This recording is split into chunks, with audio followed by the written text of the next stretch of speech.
নমস্কার। আজকে আমরা যে বিজিবিসির যে ত্রিপুরা মাতা এলান্স হয়েছি তার জন্য সবাইকে আমি ধন্যবাদ জ্ঞাপন করি। প্লাস কেনটা আমরা এলান্স হয়েছি ত্রিপুরা মাতাতে, এটা অ্যাকচুয়ালি আমাদের দুঃখের বিষয়। কারণ 8-9 বছর যাবৎ আমাদের দ্বিতীয়বার এমএলএ কিচ্ছু আমাদেরকে দেয়নি। রাস্তাঘাট খারাপ রয়েছে, পানীয় জলের ব্যবস্থা নাই, কারেন্টের ব্যবস্থা নাই। এটার জন্য আমরা সবাই মিলে একটা প্ল্যান করেছি যে যোগদান করবো কইয়া ত্রিপুরা মাতাতে যোগদান করেছি আমরা। আচ্ছা দাদা, বিভিন্ন সময় বিভিন্ন সোশ্যাল মিডিয়ার থ্রুতে আমরা দেখতে পাই দুইবার এমএলএ সমলাল নেতৃত্বে উন্নয়নমূলক কাজগুলো হচ্ছে। তার ফলে আপনারা কেন আজকে বিজেপি ছেড়ে ত্রিপুরা মোর্চা যোগদান করেছেন? কারণ আমরা এখানেও কিছু পাইনি, তার জন্য। কত ভোটার, কত ফ্যামিলি আপনারা যে আজকে যোগদান করেছেন? 28 ফ্যামিলি, 11 ভোটার। কোন এলাকা এটা? এটা হাজারছড়া এলাকা, 18 সাবন। আপনার নাম? আমার নাম অমিত স্যার। ত্রিপুরা মাতাত ইচ্ছে দিয়ে হলে আমি ইচ্ছা মা বোন বাপে মিলি কিহনে আমি যে হিনামতি এত বছর যাব দিবার সমুলাল এমএলএ হলো দিবার সমুলাল এমএলএ হওয়ার পরেও আমার যে অসমাপ্তভাবে সামানি ফরিয়াকে সেই নিঃসমাপ্ত ঘুরি নেই অনেক কিছু আমার এক ঘুরে এলো, কিন্তু আমি আর অসহ্য লাগিনি। আমার কি নাম হইতে আমি সদিন থাকবো তার অপেক্ষায় সিগুন গুড়রে ফানা হলো দেখাই ভাড়া নিয়ে আমার সে অত্যাচারে রাগে গিয়ে আমি অন্ধহারত আমার যে রাগে গিয়ে আমি যে হেললে বসু হলে আমার হিনাবাদে বর্ষা খাইলে দিন এব সে ফতানির কোনো অসমাপ্তবাদে রয়েছে ওই হিনাবাদে আমার একো ডেলিভারি মানুষ নেদে বা রুগী নেদে অসুবিধার কারণে আমি ত্রিপুরা মাতাত এসে হিনাবাদে আদামিয়ে ফারাইলে বেকুনে মিলি নেই, মা বোন মিলি নেই, বেকুনে মিলি হিনাতে আমি যোগদান দিলং।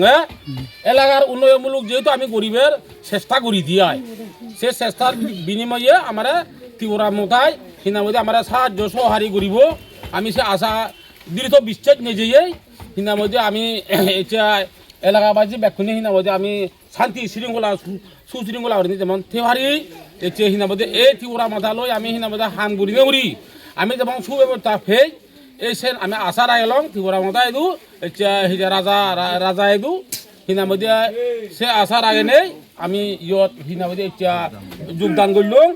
মা বোন আদামে ভরাইলে বেকুনে মিলি এই সদা মোর ঈদ পর্যন্ত এই সদায় মানে ইয়ে করলি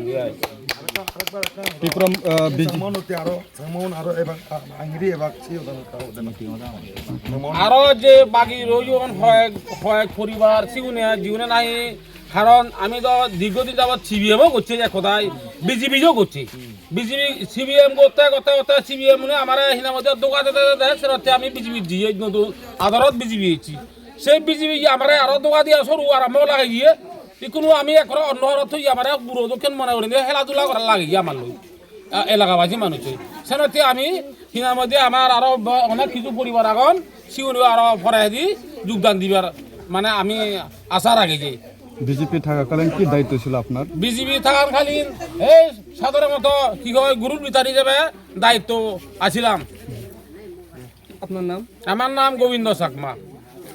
আজকে যারা বিজেপি পার্টি থেকে আমাদের ত্রিপুরা মুথা পার্টিতে মহারাজার পার্টিতে যারা অংশগ্রহণ করেছেন ওনাদেরকে আমার ব্যক্তিগত তরফ থেকে পার্টির পক্ষ থেকে ওনাদেরকে কি কইতাম বাংলা কথা মনে প্রাণে ওনাদেরকে আমরা দলে আমরা অ্যাকসেপ্ট করলাম এবং ওনাদেরকে আমরা দলে অংশগ্রহণ করে নিলাম। আজকে থেকে ওনারা আমাদের ত্রিপুরা মুথার পার্টির শৃঙ্খলা অনুসারে ওনারা কাজ করবেন, দল হয়ে কাজ করবেন। আমাদের পার্টিতে কোনো জুনিয়র সিনিয়র নাই। আমাদের উদ্দেশ্য হচ্ছে সারা ত্রিপুরা রাজ্যের সমস্ত আমাদের যারা জাতি জনজাতির সমস্ত যারা আছে তাদের Bubagra ki jai, Bubagra ki jai, Bubagra long live, Bubagra long live, YTF long live, TWF long live, Pramukha long live, নবগঠিত হাজার স্বাগতম, নবগঠিত হাজার স্বাগতম, আপনার চিন্তাধারা গ্রাম পাহাড়ে ছড়িয়ে দেন, মহারাজা চিন্তাধারা গ্রাম পাহাড়ে ছড়িয়ে দেন, Bubagra long live, Pramukha long live.